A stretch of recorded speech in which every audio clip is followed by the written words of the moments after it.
abahinji b'omwani 38 nibo batungire bukwato okurugwa magombo 18 agarumo bisya burere karungu engaju nyakishana nagandi twahandi nguve musemeneji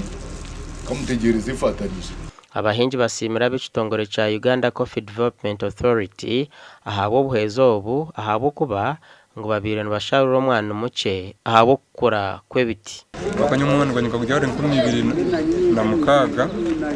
matubire gwakuzire gutakimpereza ukubanza kwagureraje atubire gutakira natubona hegonka tunge simine byo gushara naza gushara mutebekanitsije ngarize hantasa yanjye abana banje bagaruka mu ishuri naza kusara umwani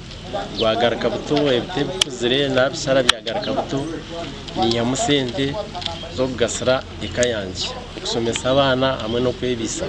tukitemba higungoze kushora umutwe wane turukuri kandi ushangaro tutaje nkatushata mbene bena ngugira umwana kugire guta okushanga kataje kuri umwana ubwonka umwana gutandike kwera munonga hati district ninge cyaro cyanyu cyo kurugamo n'umwanya wo kurugamo kugira umwana hati rimbone kugira sente nyingi. Chairman w'entebe ya katano mu rubuheju ashabira abahinji kukoreba ibintu birukumara kibahwere okufuna obuhezi bwa government Fomo cooperatives azimukana abo kuba twije guma government yo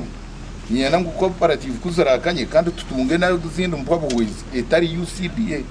kandi akana kakoro mu group yawe koko inda abahinji banka makumyana nushara oheza nundisho yijakiyo ushara oheza konkiwol custodian yo kabika abantu beta demo farmers nabo kureberaho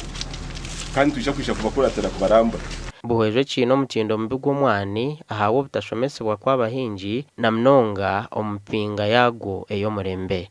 gasha kwa Juliet Charlesima.